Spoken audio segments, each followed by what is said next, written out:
A survey on the quality of life in Gauteng, released today by the Gauteng government and the University of Johannesburg, as well as the University of the Witwatersrand, shows that there's a strong sense among migrants that xenophobic attacks would break out after the upcoming FIFA 2010 World Cup.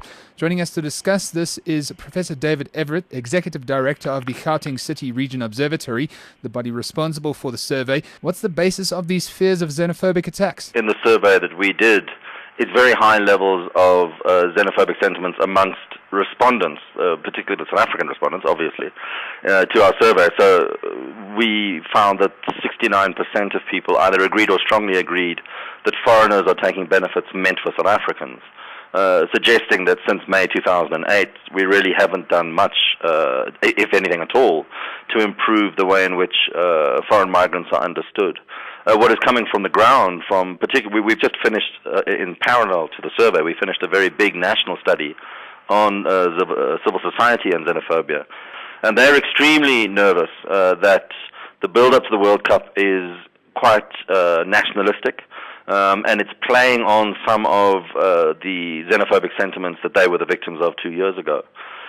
And I think if the anxiety is that if people don't benefit and are already harboring xenophobic sentiments and have just been through this big our South Africa, our team, our World Cup, fairly exclusive brand of nationalism, the possibility for some unfortunate incidents happening is quite clearly there. In your opinion, what's the actual likelihood of something like this happening? A repeat of 2008?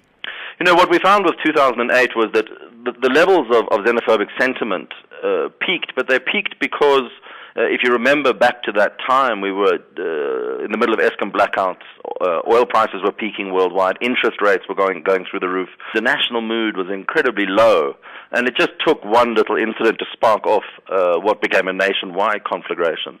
If those conditions do indeed come into being, it doesn't take much to spark off a wave of violence, as we've seen in the past. If this does happen after the World Cup, in your opinion, do you think that we'd be better prepared this time in terms of our security forces knowing about this, police and army? I'm not qualified to answer that. I mean, say that up front. Nonetheless, I'll give you an answer. It depends who you've been speaking to as to whether you've been hearing about xenophobia or not. So certainly amongst NGOs involved, among other donors, and amongst migrants themselves, the issue has never gone away. And there has been ongoing murder of migrants as well as violent crime, looting of shops and so on.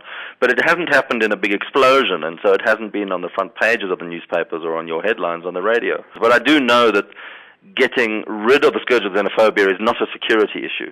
It's an issue of changing what's in people's heads. The security stuff comes out at the very end when we fail to deal with what's in people's heads. So in terms of changing things in people's heads, what can we do as civil society to prevent such things? Beginning a national discourse that is about inclusion rather than exclusion. You have to start that discourse at the very top and make sure it percolates right through society.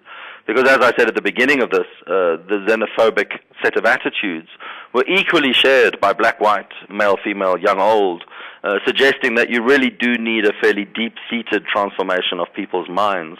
That takes time. It involves schools, it involves churches, it involves NGOs, it involves yourselves in the media, ourselves at universities, but of course it has to be led by societal leaders. It would at least set the tone for the beginnings of that change that has to happen.